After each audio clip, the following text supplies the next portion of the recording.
ଆଜି ଥିଲା ଓଡିଶା ବନ୍ଦ ତ ମତେ ଘରେ ରହିବାକୁ ପଡିଥିଲା। ମୁଁ କାମକୁ ଯାଇନଥିଲି ମୋର। ତ ଘରେ ସମସ୍ତେ ଫରମାଇଶ କଲେ ଲଞ୍ଚ ଟାଇମ ରେ ପକୋଡି ଖାଇବେ ବୋଲି। ଆପଣ ମାନେ ବି ଶୁଣିକି ଆଶ୍ଚର୍ଯ୍ୟ ଲାଗୁଥିବ କି ଲଞ୍ଚ ଟାଇମ ରେ ପକୋଡି। ଆକ୍ଚୁଆଲି ଆମର ରୋଷେଇ ସରି ଯାଇଥିଲା ଲଞ୍ଚ ରେ, ତ ସମସ୍ତେ ଚାହୁଁଥିଲେ ଭାତରେ ଟିକେ ପକୋଡି ଛାଣିବା ପାଇଁ, ତ ଖାଇବା ପାଇଁ। ତ ମୁଁ ଫାର୍ଷ୍ଟ ଆଳୁ ଗ୍ରେଡ୍ କରିଥିଲି, ପିଆଜ କାଟିଥିଲି, ତା ଦେହରେ ଟିକେ ବେସନ ପକେଇଥିଲି। କ୍ରିସ୍ପିନେସ୍ ଆଡ୍ କରିବା ପାଇଁ ମୁଁ ଟିକେ ହାଲକା ସୁଜି ପକାଏ ଯେବେ ବି ପକୁଡି ବନାଏ। ତ ସୁଜି ଆଡ୍ କରିଥିଲି, ଦେନ୍ ତା ଦେହରେ ଟିକେ ଭେରସୁଙ୍ଗା ପତ୍ର ପକେଇଥିଲି। ଭେରସୁଙ୍ଗା ପତ୍ର ପକେଇଲେ ଟେଷ୍ଟ ବି ଲାଗେ ଆଉ ତାର ବାସ୍ନା ବି ଭଲ ଆସେ।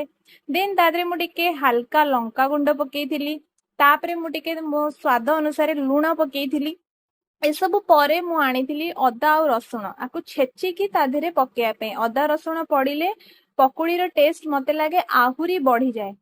ତା ଭିତରେ ଗ୍ୟାସ୍ ଲଗେଇ ଦେଇଥିଲି, ଗ୍ୟାସ ରେ କଡେଇ ବସେଇ ତେଲ ଗରମ କରିବାକୁ ଛାଡି ଦେଇଥିଲି। ଦେନ୍ ମୁଁ ତା ଦେହରେ ପକୁଡି ଗୋଲ ଗୋଲ କରିକି ପକେଇଥିଲି। ମୋର ପକୁଡିରେ ପିଆଜ ଭାଗଟା ବେଶୀ ଥିଲା, ବିକଜ ସମସ୍ତେ ଚାହିଁଥିଲେ ଟିକେ ପିଆଜ ପକୁଡି ଖାଇବା ପାଇଁ, ସେଥିପାଇଁ ମୁଁ ପିଆଜ ଭାଗଟା ବେଶୀ ଦେଇଥିଲି। ଦେନ୍ ମୋର ପକୋଡି ରେଡି ହେଇଯାଇଥିଲା, ଆପଣ ମାନେ ଦେଖିପାରିବେ। ବହୁତ ହି ଟେଷ୍ଟି ତ ଦେଖା ଯାଉଥିଲା, ଖାଇଲେ ତ ନିଶ୍ଚିତ ଟେଷ୍ଟି ଥିବ, ଦେଖିବାକୁ ବି ଏତେ ବଢିଆ ଲାଗୁଥିଲା। ଦେନ୍ ଖାଇବା ବାଢି ଦେଇଥିଲି। ଆଜିର ଲଞ୍ଚ ରେ ମୋର ଥିଲା ଭାତ, ଡାଲମା, ଆଳୁ ଭର୍ତ୍ତା, ବାଇଗଣ ଭର୍ତ୍ତା, ଛୁଇଁ ଆଳୁ ବାଇଗଣ ଭଜା, ମଞ୍ଜା ଆଉ ପକୋଡି। ଆପଣ ମାନେ କୁହନ୍ତୁ ମୋ ଖାଇବା କେମିତି ଲାଗେ?